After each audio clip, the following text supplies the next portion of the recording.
Meu marido me drogou para que eu não acordasse. Eu nunca pensei que teria que fingir estar inconsciente para sobreviver na minha própria casa. Mas quando eu vi o que ele estava escondendo naquela tela de laptop, meu mundo se desfez em 1000 pedaços. Hoje, vou contar algo que nunca pensei que compartilharia. E se por um segundo isso parecer familiar, eu só peço que você curta este vídeo e se inscreva. Isso vai me ajudar a continuar abrindo meu coração. Meu nome é Vera, e aos 67 anos aprendi que a pessoa que dormia ao meu lado por 43 anos era um estranho. Todas as manhãs em nosso apartamento apertado em Higienópolis, em São Paulo, eu acordava com o som de sirenes e buzinas se infiltrando por nossas paredes finas. A cidade nunca dorme, dizem eles, mas no apartamento 4B, eu sentia como se tivesse dormido a minha vida inteira.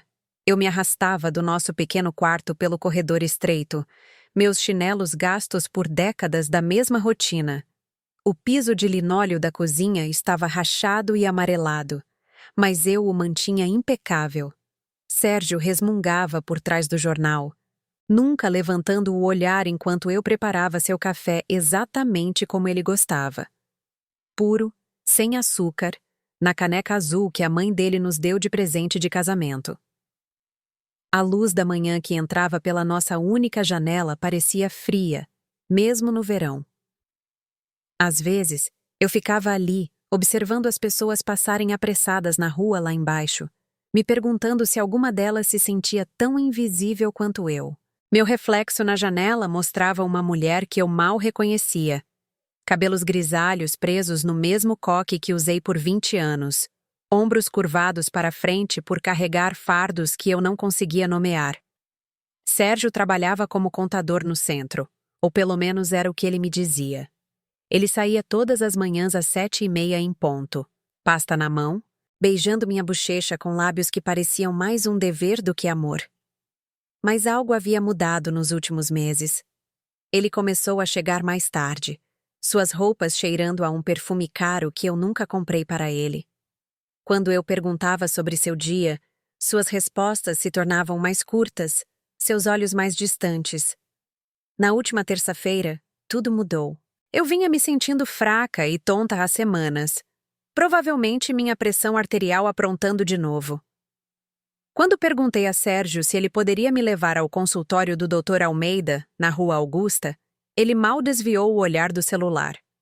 "Eu cuido disso", ele disse, mas havia algo em sua voz que fez meu estômago se contrair. Não era preocupação, nem mesmo irritação. Era cálculo, frio e medido. Naquela noite, enquanto eu estava sentada em nosso sofá desbotado assistindo ao jornal, Sérgio me trouxe uma xícara de chá de camomila. Ele nunca me fazia chá. Em 43 anos de casamento, eu podia contar nos dedos de uma mão as vezes em que ele me trouxe algo sem que eu pedisse. Mas eu estava cansada, tão cansada. E o gesto pareceu uma pequena gentileza em um deserto de indiferença. "Beba", ele disse, acomodando-se em sua poltrona do papai em frente a mim. "Você precisa descansar." O chá tinha um gosto amargo, mais amargo do que a camomila deveria ter. Mas eu bebi mesmo assim, grata por qualquer atenção do homem que havia se tornado um fantasma em nossa casa. Em poucos minutos, minhas pálpebras ficaram pesadas. Minha visão ficou turva nas bordas, e os sons familiares da cidade lá fora começaram a desaparecer. Mas algo dentro de mim gritava perigo. Mesmo enquanto meu corpo me traía, minha mente lutava para permanecer alerta. Deixei meus olhos se fecharem. Deixei minha respiração se tornar profunda e regular. Mas eu não estava realmente dormindo. Eu estava flutuando naquele espaço estranho entre a consciência e o esquecimento. Ciente, mas incapaz de me mover. Foi quando ouvi o clique suave do laptop de Sérgio se abrindo. Através de pálpebras mal entreabertas, observei o olhar para minha forma imóvel antes de voltar sua atenção para a tela. Seus dedos se moviam pelo teclado com uma facilidade treinada, digitando senhas e clicando em páginas com a familiaridade da rotina. O que vi a seguir destruiu todas as crenças que eu tinha sobre minha vida, meu casamento, minha própria identidade. Contas bancárias. Várias contas bancárias. Todas no meu nome. Todas cheias de um dinheiro que eu nunca tinha visto, nunca tinha tocado, nem sabia que existia. Centenas de milhares de reais. Carteiras de investimento. Transações na bolsa de valores. Meu nome em documentos que eu nunca assinei. Autorizando transferências que eu nunca aprovei. Eu passei 43 anos fazendo milagre com cada centavo, esticando o dinheiro, acreditando que estávamos apenas sobrevivendo com o modesto salário de contador de Sérgio. Eu trabalhei em turnos duplos como enfermeira no Hospital das Clínicas por 25 anos, meus pés inchando naqueles sapatos brancos, minhas costas doendo de levantar pacientes, tudo para que pudéssemos fechar as contas. Fiquei sem roupas novas, sem férias, sem os pequenos luxos que outras mulheres da minha idade desfrutavam, pensando que não podíamos pagar. Mas nós éramos ricos, eu era rica. Pelo menos no papel. Os números naquela tela fizeram minha cabeça girar mesmo através da névoa do que quer que ele tivesse me dado. Havia tanto dinheiro envolvido que parte dele estava até em Bitcoin, criptomoeda que eu não entendia, mas reconhecia como valiosa. A riqueza deles em reais parecia infinita, mas eu vivia como uma indigente na minha própria vida. Enquanto eu estava ali, fingindo estar inconsciente, as memórias voltaram como uma represa se rompendo. Todas aquelas noites em que Sérgio dizia estar trabalhando até tarde. Todas aquelas viagens de negócios para as quais eu não era convidada. A maneira como ele cuidava de todas as nossas finanças, insistindo que eu não precisava me preocupar com assuntos complicados de dinheiro. A conta conjunta a qual ele me deu acesso, aquela com apenas o suficiente para o supermercado e as despesas da casa, enquanto ele controlava todo o resto. Eu dei a ele minha vida inteira. Minha juventude foi gasta trabalhando em turnos brutais de 12 horas na unidade cardíaca do hospital, chegando em casa para fazer o jantar e limpar a casa, enquanto Sérgio assistia à televisão. Quando nossos filhos eram pequenos, Davi nasceu em 1985, Luísa 2 anos depois. Eu trabalhava à noite para poder ficar com eles durante o dia. Nunca dormi mais de 4 horas seguidas por anos. Quando Davi quebrou o braço ao cair da bicicleta aos 8 anos, fui eu quem ficou no pronto-socorro por 6 horas, segurando sua mãozinha enquanto ele chorava. Sérgio estava no escritório, ocupado demais para vir, mesmo quando liguei 3 vezes. Quando Luísa tinha pesadelos com monstros debaixo da cama, era a minha voz que a acalmava para voltar a dormir. Meus braços que a seguravam até o amanhecer. Eu perdoei a distância de Sérgio na época, dizendo a mim mesma que ele estava trabalhando duro pelo futuro de nossa família. Eu inventei desculpas para sua frieza, sua crescente ausência de eventos familiares, sua incapacidade de se lembrar de aniversários ou datas comemorativas. Pensei que estava sendo uma boa esposa por não reclamar, por não fazer exigências, mas ali, deitada em nosso sofá, observando-o manipular contas cheias de dinheiro que eu nunca soube que existia, percebi que não tinha sido uma boa esposa. Eu tinha sido uma esposa conveniente. Eu fui controlada, gerenciada, mantida na escuridão financeira enquanto ele construía uma vasta fortuna investindo em ações na bolsa de valores com dinheiro que legalmente pertencia a nós dois. O gosto amargo na minha boca não era apenas das drogas. Era o gosto de 43 anos de traição.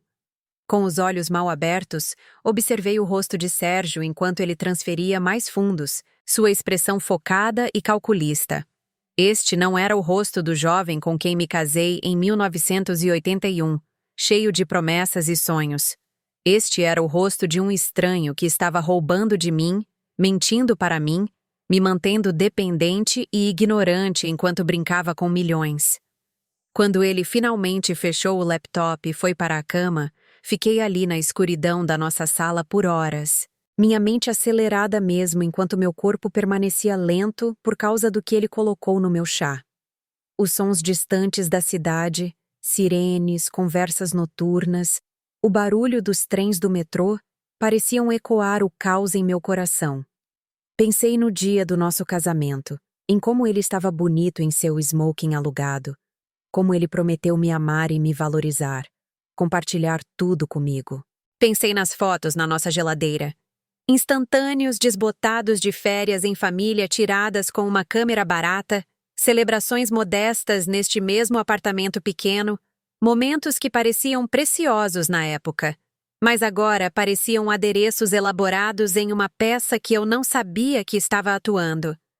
Quando o sol nasceu sobre os arranha-céus de São Paulo, eu sabia que minha vida tinha sido uma mentira. Mas, mais do que isso, eu sabia que tinha uma escolha a fazer. Eu poderia confrontar Sérgio, exigir explicações e provavelmente vê-lo mentir com a mesma habilidade que demonstrou por décadas. Ou eu poderia ser inteligente sobre isso. Eu poderia reunir informações, me proteger e planejar minha fuga de um casamento que era uma prisão disfarçada de amor. As semanas seguintes foram as mais difíceis da minha vida. Tive que fingir que tudo estava normal enquanto investigava silenciosamente minha própria existência. Continuei minha rotina, fazendo o café de Sérgio, preparando suas refeições, mantendo nosso apartamento limpo. Mas agora, cada ação parecia uma performance artística.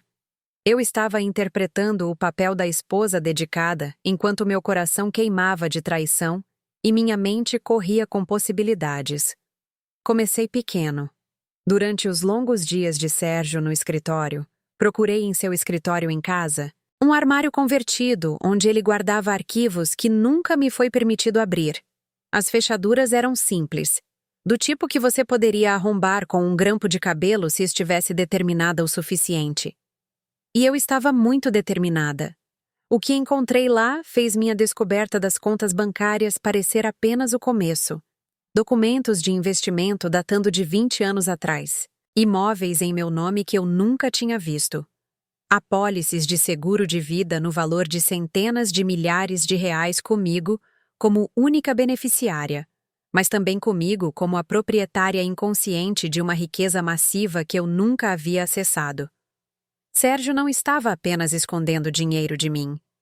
Ele estava usando minha identidade, meu crédito, meu status legal como sua esposa para construir um império enquanto me mantinha na pobreza. Cada assinatura em cada documento parecia minha, mas eu sabia que nunca tinha assinado nada. As implicações me deixaram enjoada. Silenciosamente, fiz cópias de tudo, escondendo-as em lugares que Sérgio nunca procuraria. Coladas debaixo de gavetas, enfiadas entre as páginas de livros de receitas, guardadas dentro de álbuns de fotos antigos. Eu me sentia como uma espiã em minha própria casa, e de muitas maneiras, era exatamente isso que eu era.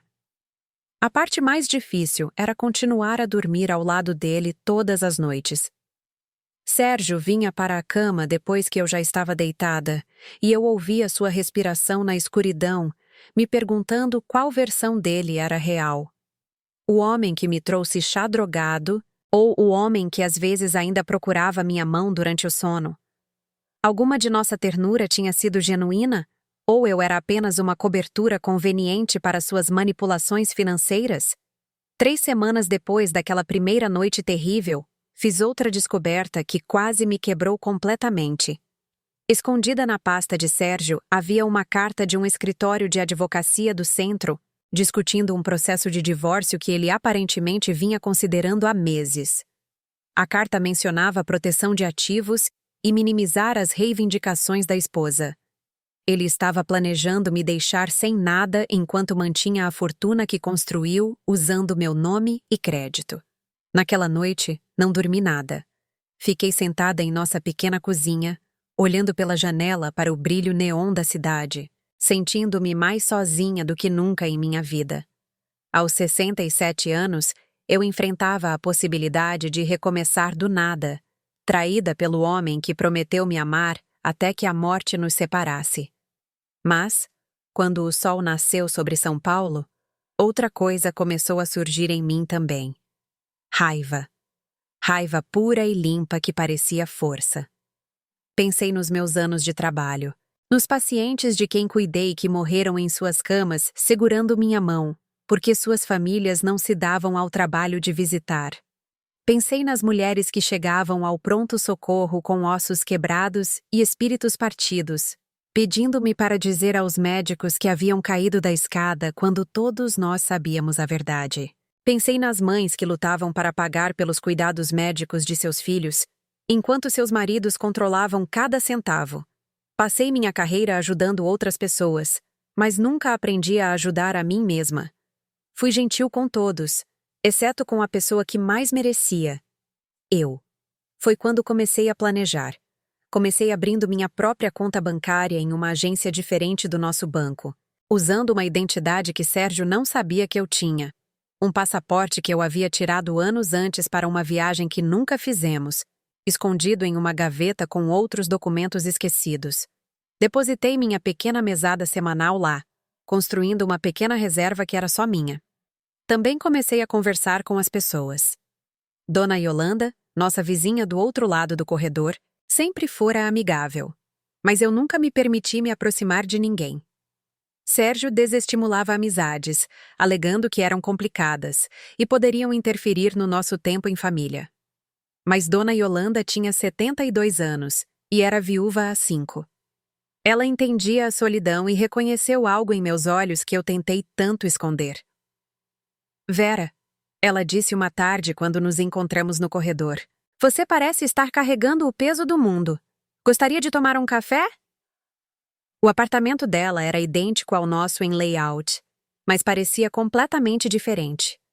Onde nossa casa era escura e apertada, a dela era clara e acolhedora. Ela havia pintado as paredes com tons quentes de amarelo e pendurado obras de arte alegres. Plantas enchiam todos os parapeitos das janelas, e fotografias de família e amigos cobriam todas as superfícies.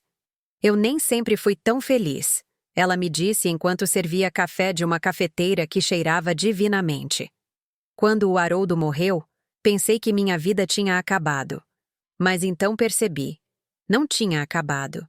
Estava apenas começando. Pela primeira vez em 50 anos, cada decisão era minha. Comecei a chorar ali mesmo, em sua cozinha ensolarada, e uma vez que comecei, não consegui parar. Contei a ela sobre o chá drogado, sobre as contas bancárias escondidas, sobre 43 anos me sentindo invisível em meu próprio casamento. Contei a ela sobre os documentos fotocopiados escondidos por nosso apartamento, sobre meu medo de confrontar Sérgio, sobre a terrível solidão de amar alguém que me via como uma propriedade em vez de uma pessoa. Dona Yolanda ouviu sem julgamento, enchendo minha xícara de café e ocasionalmente estendendo a mão sobre sua pequena mesa para dar um tapinha na minha. Quando terminei de falar, ela ficou em silêncio por um longo momento. Vera, ela finalmente disse, você tem 2 escolhas. Você pode continuar vivendo essa mentira até que ela te mate, ou pode decidir se salvar. Ninguém mais vai fazer isso por você. Ela me deu o número de telefone de um núcleo de prática jurídica no centro que ajudava mulheres mais velhas em situações como a minha. Ela também me deu outra coisa. Permissão para ficar com raiva, permissão para querer mais, permissão para acreditar que eu merecia algo melhor. Naquela noite, olhei para Sérgio de forma diferente. Ele estava sentado em sua poltrona, assistindo à televisão e rolando o celular, me ignorando como sempre. Mas em vez de me sentir magoada por sua indiferença, senti-me aliviada. Cada momento em que ele não prestava atenção em mim, era mais um momento que eu poderia usar para planejar minha liberdade. Comecei a documentar tudo. Anotei datas e horários em que Sérgio saía de casa, quando recebia telefonemas misteriosos, quando dava desculpas sobre trabalhar até tarde. Anotei suas senhas. Ele era descuidado com a segurança, provavelmente porque nunca imaginou que eu teria a coragem de espioná-lo. Fotografei documentos com meu antigo celular de flip, tirando fotos que nunca seriam carregadas para nenhum serviço de nuvem que ele pudesse estar monitorando. Mais importante, comecei a construir meus próprios recursos. Fui ao núcleo de prática jurídica que Dona Yolanda havia recomendado, um pequeno escritório na região central que cheirava a café industrial e esperança. A advogada de lá, uma jovem chamada Sara que não devia ser mais velha que minha filha, Ouviu minha história com a mesma atenção cuidadosa que Dona Yolanda havia demonstrado. Dona Vera, ela disse quando terminei de falar, o que seu marido tem feito é chamado de abuso financeiro, e é mais comum do que você imagina. A boa notícia é que, no Brasil, os bens adquiridos durante o casamento são considerados patrimônio do casal, independentemente de em nome de quem estejam as contas. A má notícia é que provar o que ele fez e ter acesso a essas contas vai levar tempo e documentação. Ela me ajudou a entender meus direitos, minhas opções e, mais importante, meu valor. Pela primeira vez em décadas, alguém estava me explicando que eu não estava louca, não estava imaginando coisas, não estava exagerando. O que Sérgio havia feito comigo não era apenas errado, mas ilegal. Também comecei a fazer terapia no Centro Comunitário na Consolação, participando de um grupo de apoio para mulheres com mais de 60 anos que estavam deixando relacionamentos abusivos. Sentada naquele círculo de cadeiras de metal dobráveis toda quinta-feira à noite, ouvindo outras mulheres contarem histórias que ecoavam a minha, percebi o quão deliberadamente eu havia sido isolada. Sérgio me convenceu de que nossos problemas eram privados, que expor nossas dificuldades seria embaraçoso, que boas esposas não reclamavam de seus maridos. Mas naquela sala, cercada por mulheres que haviam passado por traições semelhantes, entendi que o segredo havia sido outra ferramenta de seu controle.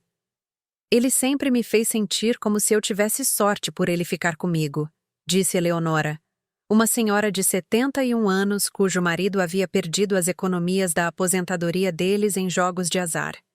Como se eu devesse ser grata por sua atenção, mesmo quando essa atenção parecia mais vigilância. Eles nos treinam para sermos gratas por migalhas, acrescentou Patrícia, cujo marido controlou cada centavo por 35 anos. Eles nos dão apenas o suficiente para sobreviver e nos fazem sentir egoístas por querer mais. Suas histórias me deram palavras para experiências que eu nunca soube como descrever. Abuso financeiro. Manipulação emocional, gaslighting. Estes não eram apenas problemas de relacionamento, eram formas de violência doméstica, projetadas para nos manter pequenas, dependentes e gratas por quaisquer migalhas de afeto que recebêssemos. Mas o ponto de virada veio 6 semanas depois que vi aquelas contas bancárias escondidas pela primeira vez. Sérgio chegou em casa mais cedo em uma tarde de terça-feira, quando eu deveria estar no supermercado. Na verdade, eu estava no núcleo de prática jurídica, trabalhando com Sara para reunir mais documentação, mas eu disse a ele que estava fazendo compras.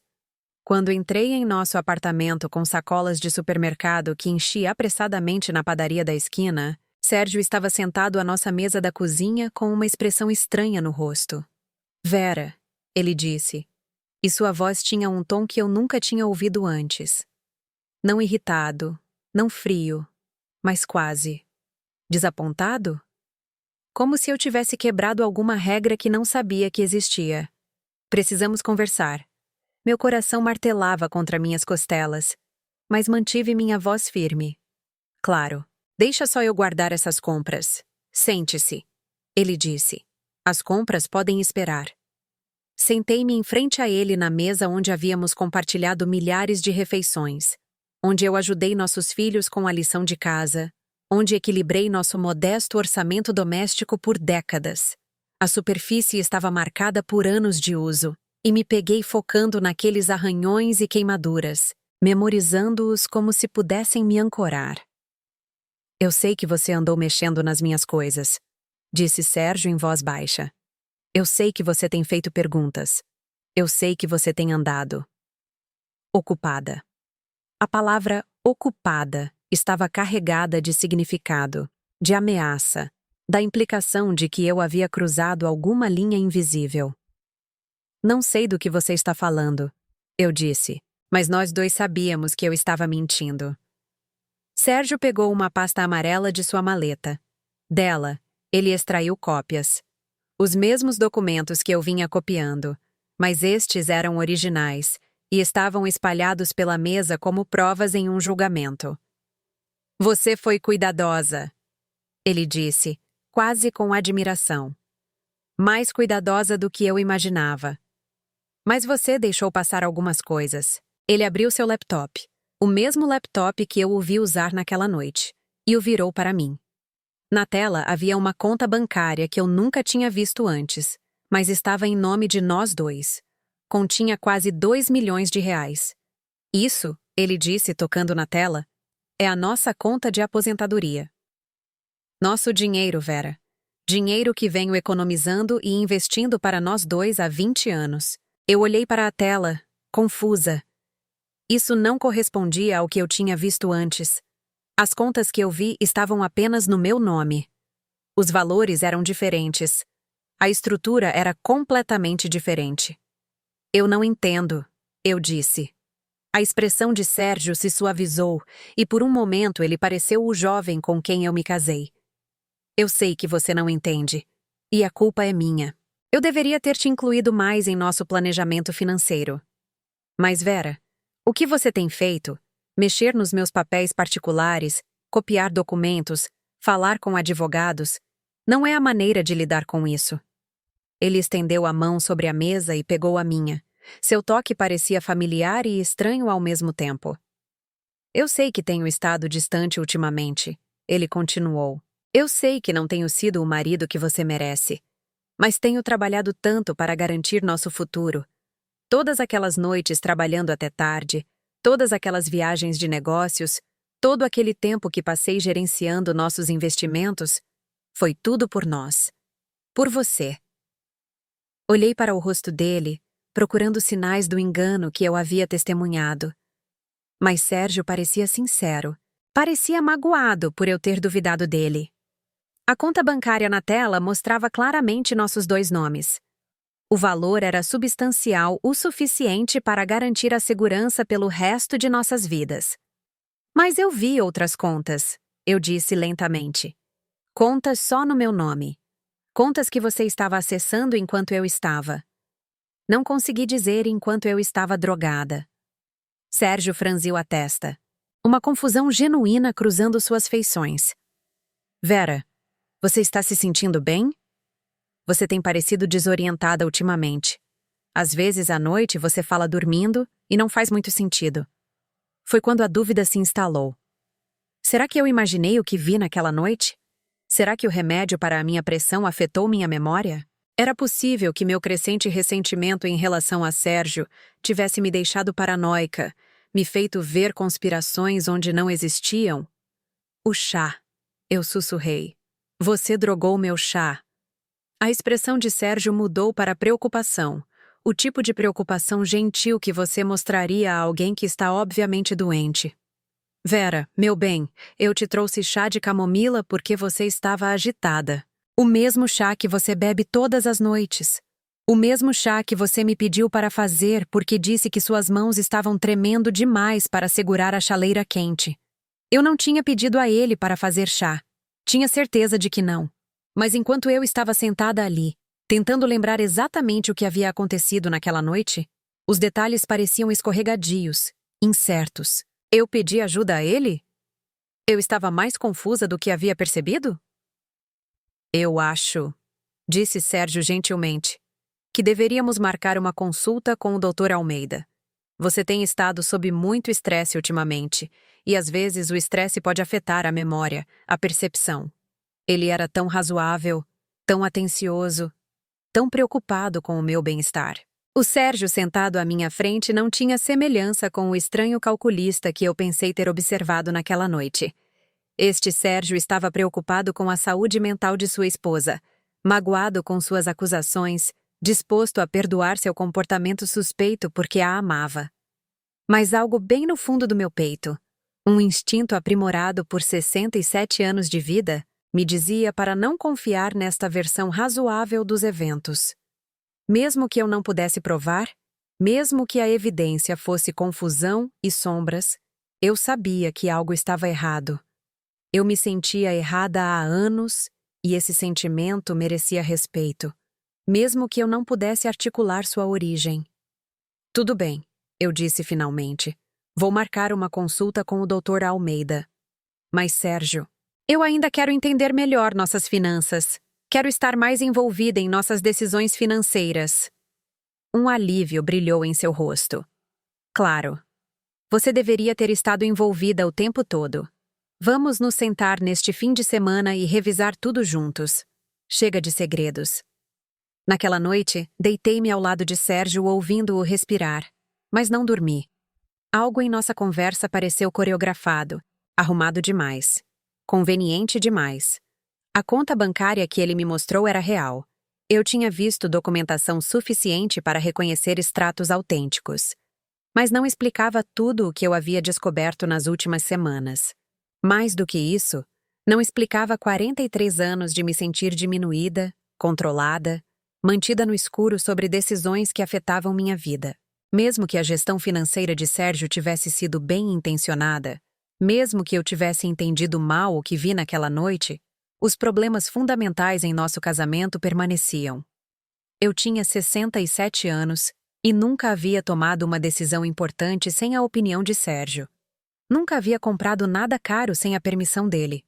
Nunca sequer tinha feito uma viagem sozinha. Qualquer que fosse a verdade sobre nossas contas bancárias, a verdade sobre minha independência era clara.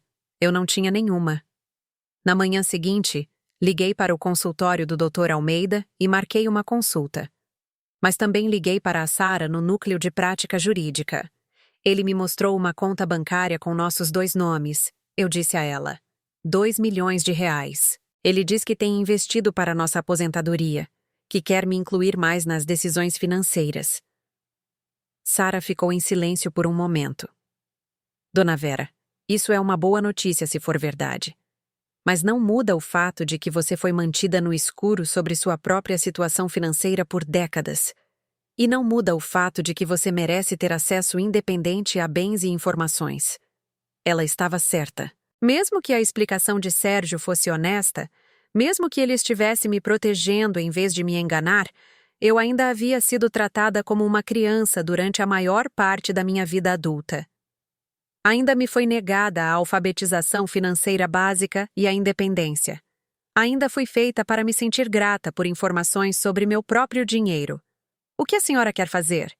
Perguntou Sara. Essa pergunta me pegou de surpresa. O que eu queria fazer? Por 43 anos, a pergunta sempre foi o que Sérgio queria, o que nossos filhos precisavam, o que era melhor para a família. Não conseguia me lembrar da última vez que alguém me perguntou o que eu pessoalmente queria. Quero entender o que é real, eu disse finalmente. Quero ter certeza de que não estou enlouquecendo. E quero ter certeza de que, aconteça o que acontecer, eu posso cuidar de mim mesma. Então, fiz as 2 coisas.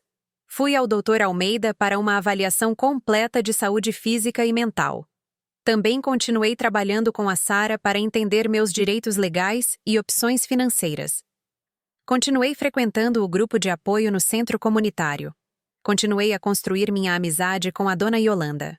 Os exames médicos voltaram normais. Minha pressão arterial estava um pouco elevada, provavelmente por causa do estresse, mas não havia sinais de demência, nenhuma indicação de interações medicamentosas que pudessem causar confusão ou problemas de memória. O Dr. Almeida, que era meu médico há 15 anos, confirmou que minhas faculdades mentais estavam afiadas e que minhas preocupações sobre meu casamento eram legítimas. Vera, ele disse durante nossa consulta de retorno, eu te conheço há muito tempo. Você é uma das pessoas mais centradas e realistas que eu trato. Se você sente que algo está errado em sua situação, confie nesse instinto. Mesmo que você não possa provar, seus sentimentos são válidos e merecem atenção. Essa validação significou tudo. Depois de semanas questionando minhas próprias percepções, ter um profissional médico confirmando que eu não estava imaginando problemas me deu a confiança para continuar investigando. Enquanto isso, Sérgio cumpriu sua promessa de me incluir mais em nossas discussões financeiras. No sábado seguinte, ele espalhou papéis pela nossa mesa da cozinha e me mostrou várias contas e investimentos.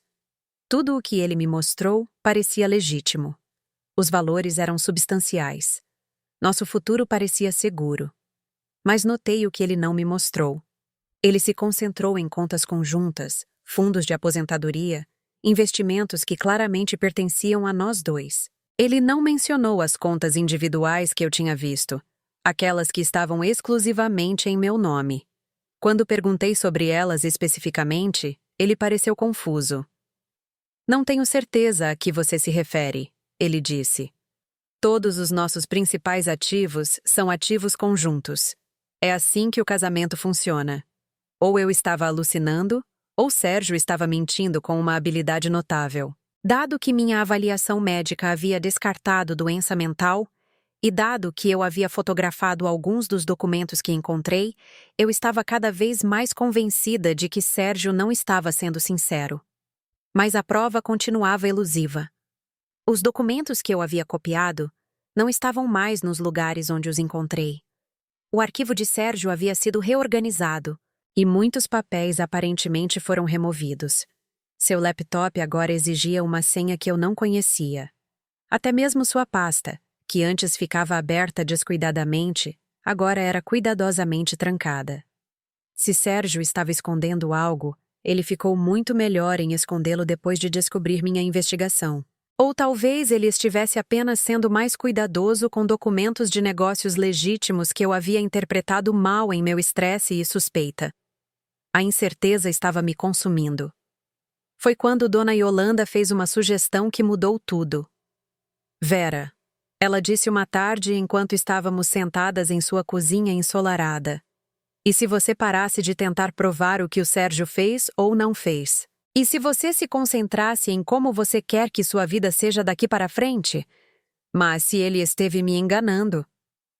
Então ele esteve te enganando, ela disse gentilmente. E se não esteve, então ele ainda te controlou por décadas. De qualquer forma, a questão continua a mesma. O que você quer agora? Ela estava certa. Quer Sérgio fosse um criminoso ou apenas um marido controlador. Minha situação fundamental não mudava.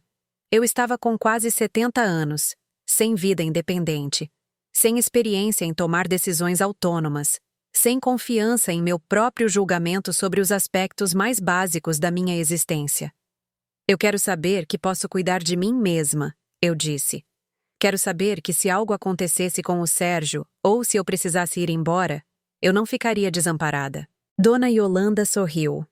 Então, é nisso que vamos trabalhar. Não em provar o que o Sérgio fez de errado, mas em construir o que a Vera pode fazer de certo. Então, foi nisso que me concentrei. Abri uma conta poupança apenas em meu nome e comecei a depositar pequenas quantias do orçamento doméstico. Pesquisei apartamentos em nosso bairro, apenas para entender quanto custaria uma vida independente. Procurei oportunidades de trabalho de meio período para mulheres da minha idade. Surpresa ao descobrir que minhas décadas de experiência em enfermagem poderiam me qualificar para cargos de consultoria ou ensino. Mais importante, comecei a tomar decisões por mim mesma. Decisões pequenas, mas decisões mesmo assim. Comprei roupas sem pedir a opinião de Sérgio. Fiz planos com a Dona Yolanda sem verificar se Sérgio precisava que eu estivesse em casa. Fiz um curso de informática na biblioteca pública, aprendendo habilidades que nunca pensei que precisaria. Cada pequeno ato de independência parecia revolucionário. Sérgio notou as mudanças, é claro. Ele comentou sobre minha blusa nova, perguntou por que eu estava passando tanto tempo na biblioteca, quis saber com quem eu estava trocando mensagens no celular que a Dona Yolanda me ajudou a comprar. Mas suas perguntas pareciam mais curiosas do que controladoras, e descobri que podia desviá-las sem mentir. Estou apenas tentando me manter ocupada, eu dizia. Ou, achei que era hora de aprender mais sobre tecnologia. 3 meses depois daquela primeira noite terrível com o chá drogado, quer ele tivesse sido drogado ou não, eu me sentia uma pessoa diferente. Não completamente diferente, mas diferente o suficiente para reconhecer a mulher que eu costumava ser. Eu tinha uma energia que havia esquecido que possuía. Eu tinha opiniões que havia esquecido que tinha. Eu tinha sonhos que havia esquecido que tinha permissão para ter. Mas eu ainda não tinha respostas sobre Sérgio e nosso dinheiro. Foi quando nossa filha Luísa veio nos visitar. Luísa morava em Boston com seu marido e 2 filhos adolescentes. Aos 37 anos, Ela era uma executiva de marketing de sucesso com um MBA e uma confiança que eu nunca desenvolvi. Ela sempre foi a favorita de Sérgio. Ele incentivou sua educação e carreira de maneiras que nunca incentivou a minha. Mas durante esta visita, notei que ela observava o pai com a mesma atenção cuidadosa que eu aprendi a usar. Em sua última noite conosco, Luísa perguntou se podia falar comigo em particular. Sérgio estava assistindo à televisão na sala, enquanto limpávamos a louça do jantar na cozinha. Mãe, ela disse em voz baixa. Preciso te perguntar uma coisa, e quero que você me diga a verdade. Você e o pai estão com problemas financeiros? Quase deixei cair o prato que estava lavando. Por que você pergunta isso? Luísa olhou em direção à sala, certificando-se de que Sérgio não podia ouvir. Porque o pai me pediu dinheiro. 100 mil reais. Ele disse que era temporário, apenas para cobrir algumas despesas inesperadas. Mas mãe, 100 mil reais não é dinheiro temporário. É dinheiro sério. Minhas mãos pararam na água com sabão. Sérgio me disse que tínhamos quase 2 milhões de reais guardados para a aposentadoria. Ele me mostrou extratos bancários provando nossa segurança financeira. Por que ele precisaria pedir dinheiro emprestado à nossa filha? Quando ele te pediu isso? Eu sussurrei. Na semana passada. Ele me ligou no trabalho, disse que não queria te preocupar com os detalhes. Fez parecer que não era nada demais, apenas um problema de fluxo de caixa com seus investimentos. Mas mãe, eu investiguei um pouco a situação financeira de vocês, e não consigo encontrar nenhuma evidência do tipo de riqueza que o pai alega ter. Luísa trabalhava com marketing financeiro. Ela entendia de dinheiro, investimentos, implicações fiscais. Se alguém poderia verificar as alegações de Sérgio sobre nossos ativos, seria nossa filha. O que você quer dizer com investigou? Eu perguntei. Luísa pegou o celular e me mostrou um site. Algo que rastreava registros financeiros e de investimentos. Informação pública, disponível para qualquer um. O nome do pai aparece em algumas parcerias comerciais e propriedades, mas não no nível que ele alega. E mãe, algumas das empresas com as quais ele está listado como trabalhando. Elas parecem não existir mais. A cozinha de repente pareceu muito pequena, muito sem ar. Luísa, preciso te contar uma coisa. Contei a ela sobre as contas bancárias escondidas, sobre minhas semanas de investigação, sobre as explicações de Sérgio e minhas dúvidas persistentes. Contei a ela sobre o núcleo de prática jurídica, sobre minha crescente independência, sobre meus medos de ter vivido uma mentira por décadas. Luísa ouviu com a mesma atenção cuidadosa que Dona Yolanda havia demonstrado, mas suas expressões eram diferentes. Onde Dona Yolanda parecia solidária, Luísa parecia irritada. Mãe, ela disse quando terminei, acho que o pai está com problemas. Problemas financeiros. E acho que ele tem usado seu nome e crédito para tentar sair dessa. Naquela noite, depois que Luísa voltou para o hotel, confrontei Sérgio mais uma vez. Sérgio, eu disse enquanto nos preparávamos para dormir, a Luísa me disse que você pediu dinheiro a ela. O rosto dele ficou muito sério. Ela te contou isso? 100 mil reais não é troco. Se temos o tipo de economia que você me mostrou, por que você precisaria pedir dinheiro emprestado à nossa filha? Sérgio sentou-se na beirada da nossa cama, de repente parecendo mais velho que seus 69 anos. Por um longo momento, ele não respondeu. Então, suspirou profundamente. Houve um problema com alguns dos meus investimentos, ele disse finalmente. Nada sério, apenas uma questão de tempo. Eu precisava de dinheiro rápido para evitar multas enquanto movia dinheiro entre contas. Que tipo de multas? Vera, é complicado. Coisas financeiras que só te confundiriam. E lá estava. Depois de meses de promessas de me incluir, depois de me mostrar extratos bancários e carteiras de investimento, ele estava de volta a me tratar como se eu fosse estúpida demais para entender meu próprio dinheiro. Quero ver nosso consultor financeiro, eu disse. Quero me encontrar com quem quer que tenha gerenciado nossos investimentos. O maxilar de Sérgio se contraiu. Isso não é necessário. Então quero ver nossas declarações de imposto de renda. Todas elas. dos últimos 5 anos. Vera, você está sendo paranoica de novo. Então prove que estou errada. Mostre-me os papéis. Apresente-me as pessoas. Pare de me dizer que sou frágil ou estúpida demais para entender minha própria situação financeira. Nós nos encaramos em nosso pequeno quarto, e eu vi algo que nunca tinha visto antes nos olhos de Sérgio. Medo. Não preocupação com minha saúde mental. Não frustração com minhas perguntas. Medo de ser descoberto. Vou pensar sobre isso, ele disse finalmente. Mas eu já tinha pensado o suficiente. Eu já tinha esperado o suficiente pela permissão de Sérgio para entender minha própria vida. Eu já tinha sido protegida o suficiente de informações que merecia ter. Na manhã seguinte, liguei para a Sara no núcleo de prática jurídica e disse a ela que estava pronta para pedir a separação de corpos. Não o divórcio, ainda não. Mas um acordo formal que me daria acesso a informações sobre a situação financeira do nosso casamento e me protegeria de mais enganos. Não sei se ele tem roubado de mim ou apenas escondido bens, eu disse a ela. Mas, de qualquer forma, preciso de proteção legal e de acesso independente à informação.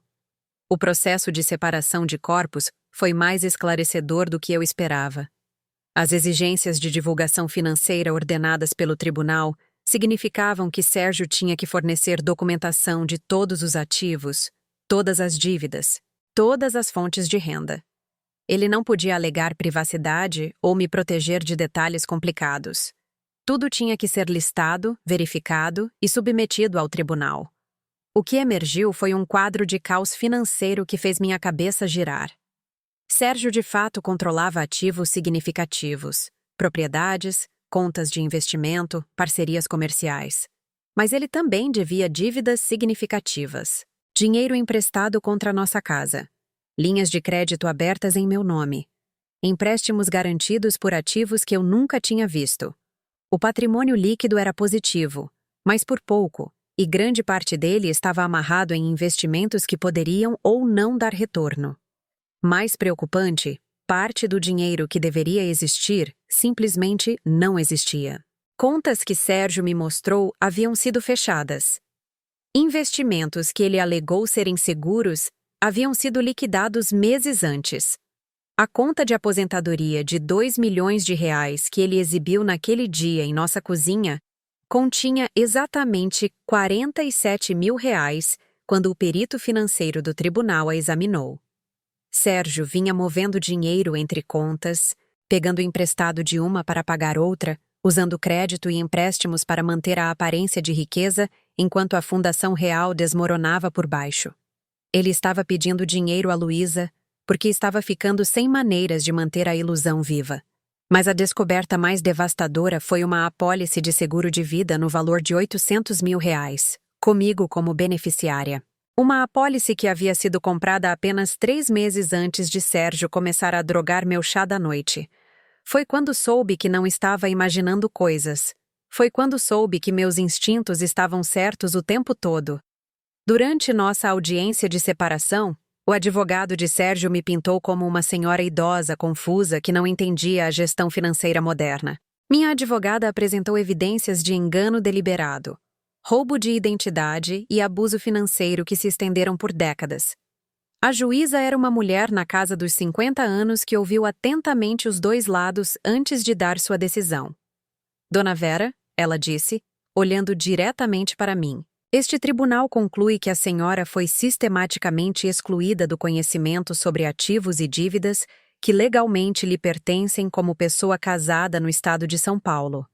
Os recursos que a senhora busca, acesso independente a informações financeiras e proteção contra o uso futuro não autorizado de sua identidade, são razoáveis e necessários. Sérgio foi ordenado a me fornecer documentação completa de nossa situação financeira e a remover meu nome de quaisquer contas ou linhas de crédito que eu não tivesse autorizado pessoalmente.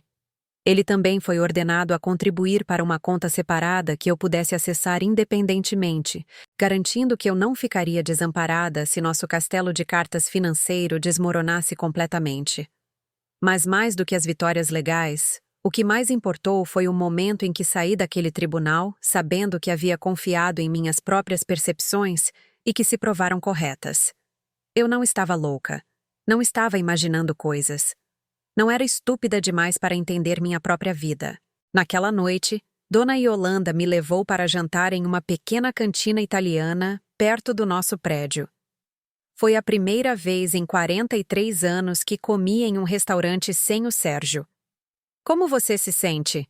Ela perguntou enquanto compartilhávamos uma garrafa de vinho que nenhum de nossos maridos teria aprovado. Aterrorizada, eu disse honestamente. Mas também. Livre? Sim, livre. Conversamos até tarde da noite sobre o futuro, sobre possibilidades que eu nunca havia considerado, sobre a diferença entre estar sozinha e se sentir sozinha. Dona Yolanda tinha sido as duas coisas, e ela me ajudou a entender que não eram a mesma coisa. Quando o Haroldo morreu, ela disse, eu estava sozinha, mas não me sentia sozinha. Quando ele estava vivo, mas ausente, bebendo demais, me ignorando, me fazendo sentir invisível, eu me sentia sozinha, mas não estava sozinha. Estar sozinha pode ser pacífico. Sentir-se sozinha é sempre doloroso. Percebi que me sentia sozinha há décadas, mesmo com Sérgio dormindo ao meu lado todas as noites. A perspectiva de ficar sozinha parecia assustadora, mas não necessariamente triste. Naquela noite, de volta ao nosso apartamento, Sérgio estava me esperando na cozinha. Ele parecia menor de alguma forma, diminuído pelos processos legais e pela exposição de seus enganos. Vera, ele disse, eu quero explicar. Tudo bem, eu disse, sentando-me em frente a ele em nossa mesa marcada mais uma vez. Eu nunca quis te machucar. Tudo o que fiz porque estava tentando te proteger, nos proteger. Me proteger de quê? Da preocupação, do estresse, de ter que entender como o dinheiro pode ser complicado. Olhei para ele sentado ali, este homem que compartilhou minha vida por mais de 4 décadas, e senti algo que não esperava. Pena. Sérgio, eu disse gentilmente. Eu fui enfermeira cardíaca por 25 anos. Lidei com situações de vida e morte todos os dias. Acho que poderia ter lidado com o conhecimento sobre nossas contas bancárias. Ele ficou em silêncio por um longo momento. Então, quase inaudivelmente, ele disse: eu estava com vergonha. Vergonha de quê? De quão mal eu tinha estragado tudo. De quanta dívida eu acumulei tentando nos enriquecer. De como eu joguei com nosso futuro e perdi. Finalmente, a verdade. Não a verdade inteira. Provavelmente. Mas verdade suficiente para explicar as mentiras, o segredo, as tentativas desesperadas de manter o controle. Quando começou? Eu perguntei. Anos atrás. Talvez 10 anos. Fiz alguns investimentos ruins, e em vez de te contar e cortar nossas perdas, continuei tentando consertar. Continuei pegando dinheiro emprestado para investir mais, pensando que se eu conseguisse apenas uma grande vitória, tudo ficaria bem.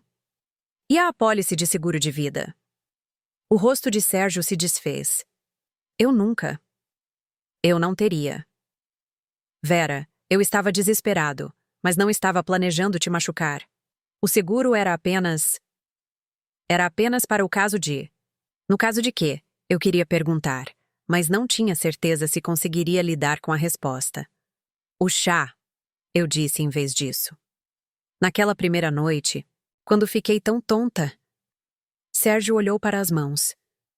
Eu te dei um comprimido para dormir, apenas um leve.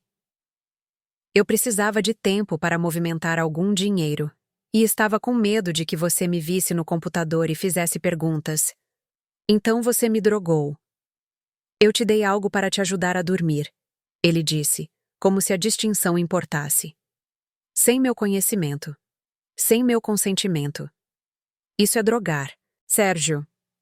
Ele assentiu lentamente. Sim. É. Ficamos em silêncio por vários minutos, ouvindo os sons da cidade do lado de fora da nossa janela. Sirenes, buzinas, conversas noturnas. A trilha sonora de milhões de pessoas vivendo suas vidas. A maioria delas, provavelmente com mais honestidade do que nós vivíamos a nossa. O que acontece agora? Sérgio perguntou finalmente. Eu não sei, eu disse. Preciso de tempo para pensar. Tempo para descobrir como quero que minha vida seja. Você quer que eu vá embora? A pergunta pairou no ar entre nós. 6 meses antes, eu teria dito não automaticamente, teria ficado apavorada com a perspectiva de Sérgio ir embora. Mas agora, a ideia parecia mais uma possibilidade do que abandono. Acho que seria melhor, eu disse. Pelo menos por enquanto. Sérgio começou a discutir, a fazer promessas sobre honestidade, inclusão e mudança. Mas eu levantei a mão para detê-lo. Sérgio, preciso descobrir quem eu sou quando não estou cuidando de você. Preciso saber que posso confiar no meu próprio julgamento, tomar minhas próprias decisões, cuidar de mim mesma. Não posso fazer isso enquanto também gerencio seus sentimentos sobre nossa separação. 3 semanas depois, Sérgio se mudou para um pequeno estúdio do outro lado da cidade. Nossa separação de corpos se tornou oficial.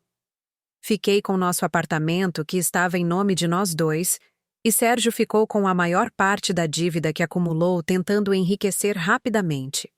Na primeira noite sozinha em nosso apartamento, meu apartamento agora, andei por todos os cômodos, tocando em objetos familiares e vendo-os de forma diferente. A mesa da cozinha onde tivemos tantas conversas difíceis. O sofá, onde fingi estar inconsciente enquanto ele traía minha confiança. A cama que compartilhamos por 43 anos, onde passei tantas noites acordada me perguntando por que me sentia tão vazia. Tudo parecia igual, mas tudo parecia diferente. Liguei para Luísa para avisá-la do que havia acontecido. Ela não ficou surpresa. Mãe, ela disse, eu me preocupo com você há anos. Você parecia tão pequena, como se estivesse desaparecendo um pouco mais a cada vez que eu visitava. Você acha que estou fazendo a coisa certa? Acho que você está fazendo a coisa corajosa. E às vezes isso é o mesmo que a coisa certa, e às vezes não, mas sempre vale a pena fazer. Nosso filho Davi teve mais dificuldade com a separação. Ele me ligou no dia seguinte à mudança de Sérgio, sua voz tensa de frustração. Mãe, você tem 70 anos. Por que está desfazendo nossa família agora? Davi, não estou desfazendo nossa família. Estou tentando salvar o que resta de mim mesma. O pai cometeu alguns erros, mas ele estava tentando prover para você. Ele te ama. Acredito que ele me ama.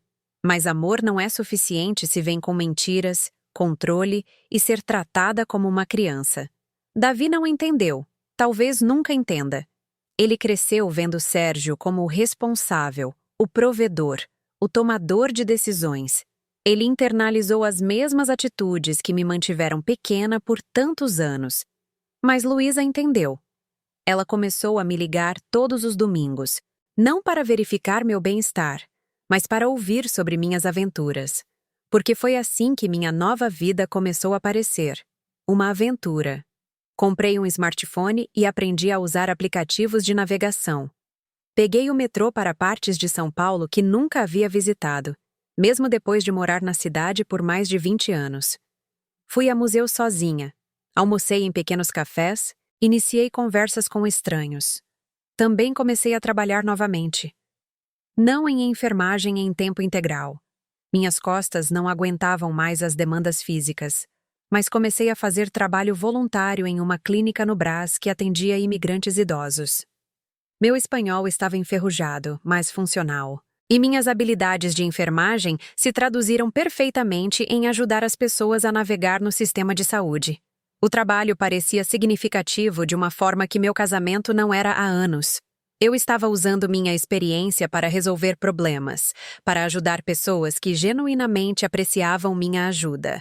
Não estava apenas servindo alguém porque esperavam isso. Estava servindo pessoas porque eu escolhi. 6 meses depois que Sérgio se mudou, Dona Yolanda teve uma sugestão. Vera, ela disse durante nosso café da manhã de domingo, você já pensou em viajar? Eu ri. Na minha idade? Sozinha? Especialmente na sua idade. Especialmente sozinha. Minha querida, você tem décadas de experiência. uma aposentadoria da sua carreira de enfermagem e, pela primeira vez na sua vida adulta, ninguém a quem responder a não ser a si mesma. A ideia era ao mesmo tempo emocionante e aterrorizante. Eu nunca havia viajado sozinha. Nunca sequer fui a outra cidade sem o Sérgio. Mas também nunca tive a liberdade de fazer tais escolhas. Naquela tarde, caminhei até uma agência de viagens na Avenida Paulista e perguntei sobre viagens projetadas para adultos mais velhos.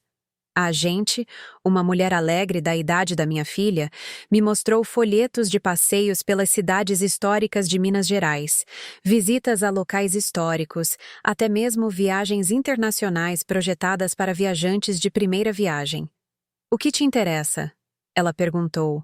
Percebi que não sabia. Por tantos anos, meus interesses foram subsumidos pelas necessidades da família, limitados pelas preferências de Sérgio, restringidos por finanças que não me era permitido entender. Eu gostaria de ver lugares onde mulheres inteligentes viveram vidas interessantes, eu disse finalmente. Ela sorriu e pegou um folheto para um tour histórico pelas cidades de Minas Gerais, as igrejas de Aleijadinho em Ouro Preto, a história de Tiradentes, a arte e a cultura de cidades que respiram história.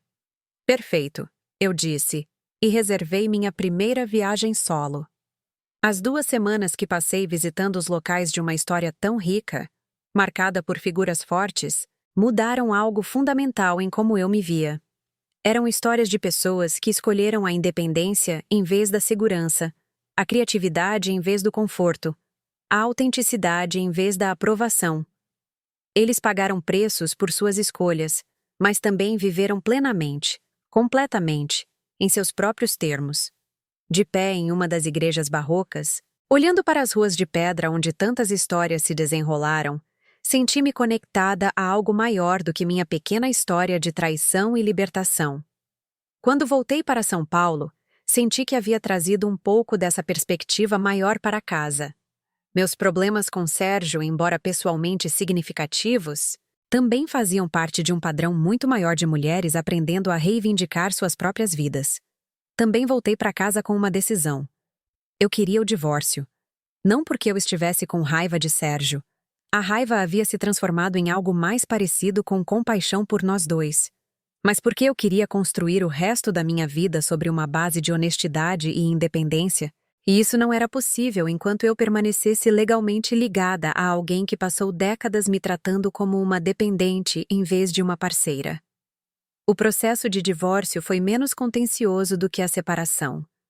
Sérgio parecia quase aliviado por ter seus enganos finalmente expostos, seu caos financeiro reconhecido em vez de escondido. Dividimos nossos bens de forma justa, o que não era muito depois que suas dívidas foram pagas, mas era o suficiente para nós dois recomeçarmos. Mais importante, nos separamos honestamente.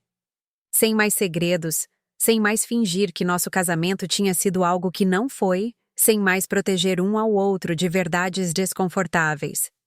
Em nossa audiência final no tribunal, Sérgio me abordou no corredor do lado de fora da sala. "Vera", ele disse, "quero que você saiba que me deixar foi a coisa mais inteligente que você já fez. Foi talvez a coisa mais honesta que ele me disse em anos. Espero que você seja mais feliz agora." Eu respondi. E eu realmente queria dizer isso. Espero que nós dois sejamos.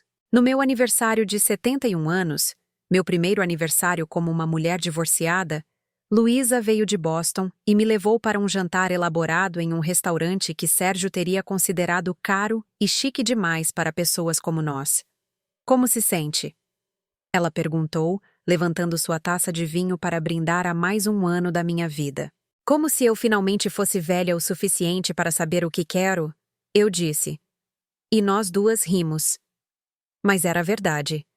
Aos 71, eu me sentia mais jovem do que aos 50. Eu tinha energia, curiosidade, planos para o futuro.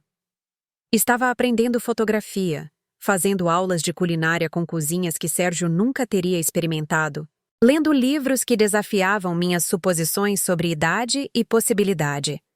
Eu também estava construindo relacionamentos baseados em conexão genuína, em vez de obrigação. Minha amizade com Dona Yolanda havia se aprofundado em algo como irmandade. Conheci outras mulheres através do meu trabalho voluntário, minhas aulas, minhas viagens solo. Pela primeira vez na minha vida, meu círculo social era escolhido em vez de atribuído, e eu estava construindo um relacionamento comigo mesma, aprendendo do que eu gostava, o que eu queria, o que me fazia rir, o que me fazia sentir viva. Descobrindo que eu tinha opiniões sobre arte, preferências sobre comida, sonhos sobre lugares que eu queria visitar e coisas que queria experimentar. A mulher que me tornei tinha pouca semelhança com a mulher que se sentou naquela sala de tribunal 3 anos antes. Confusa e diminuída por décadas de ser gerenciada em vez de amada. Sérgio e eu trocamos cartões de Natal agora. Atualizações educadas sobre nossas vidas separadas. Ele encontrou um estúdio que podia pagar e estava trabalhando meio período fazendo declarações de imposto de renda durante a temporada de pico. Ele estava vendo um terapeuta para lidar com seu vício em jogos de azar e sua tendência a lidar com problemas através do engano em vez da comunicação. Eu estava genuinamente feliz por ele estar recebendo ajuda, genuinamente esperava que ele encontrasse paz. Mas também estava genuinamente grata por observar seu progresso à distância, em vez de ser responsável por gerenciá-lo. Porque foi isso que aprendi, finalmente, aos 71 anos. O amor deve melhorar sua vida, não consumi-la. A parceria deve torná-la mais você mesma, não menos. E nunca é tarde demais para escolher a autenticidade em vez do conforto, a verdade em vez de mentiras familiares, a independência em vez da segurança que vem ao preço de sua própria identidade. A cidade parece diferente para mim agora quando caminho pelo nosso antigo bairro. Os mesmos prédios, as mesmas ruas, mas eu os vejo através de olhos que pertencem a alguém que escolhe estar aqui, em vez de alguém que está presa aqui. A diferença é tudo. No mês passado, Dona Yolanda e eu reservamos um cruzeiro para a Patagônia para este verão. 2 mulheres na casa dos 70, viajando juntas porque queremos ver baleias, geleiras e o sol da meia-noite. A jovem na agência de viagens pareceu surpresa por não precisarmos verificar com mais ninguém antes de fazer nossos planos. É tão maravilhoso que suas famílias se sintam confortáveis com vocês viajando sozinhas, ela disse. Dona Yolanda e eu nos olhamos e sorrimos. Querida, disse Dona Yolanda gentilmente, nós não estamos sozinhas, somos independentes. Há uma diferença. E há toda a diferença do mundo.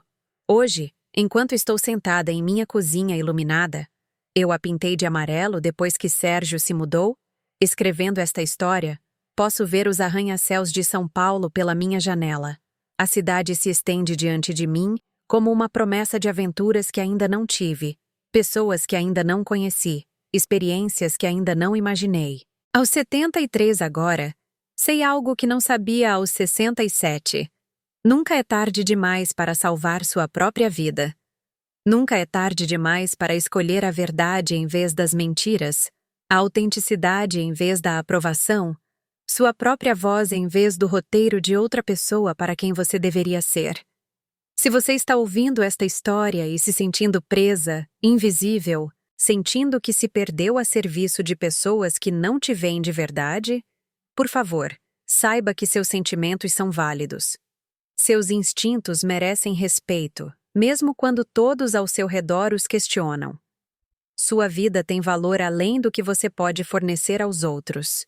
E se você está se perguntando se é tarde demais para mudar, se você é velha demais, cansada demais ou financeiramente dependente demais para construir algo novo, por favor, saiba que a transformação é possível em qualquer idade, sob quaisquer circunstâncias, se você estiver disposta a dar o primeiro pequeno passo em direção a se honrar.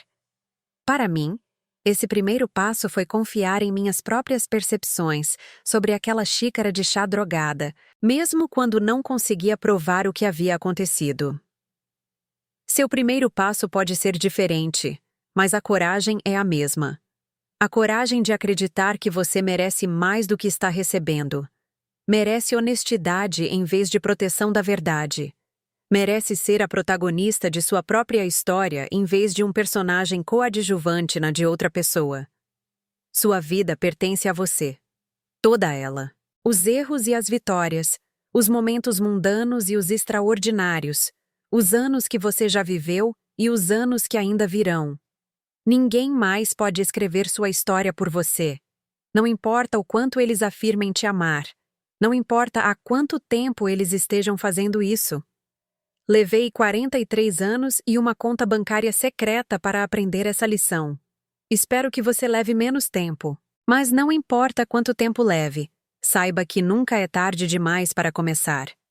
Você já se sentiu invisível em sua própria vida? Ou viu alguém que você ama desaparecer em um relacionamento que a diminuiu em vez de celebrá-la? Compartilhe sua história nos comentários abaixo. Às vezes, a coisa mais poderosa que podemos fazer é testemunhar a coragem umas das outras de escolher a autenticidade em vez do conforto. Se esta história tocou algo em seu coração, por favor, curta este vídeo e se inscreva para me ajudar a continuar abrindo meu coração para as histórias que importam.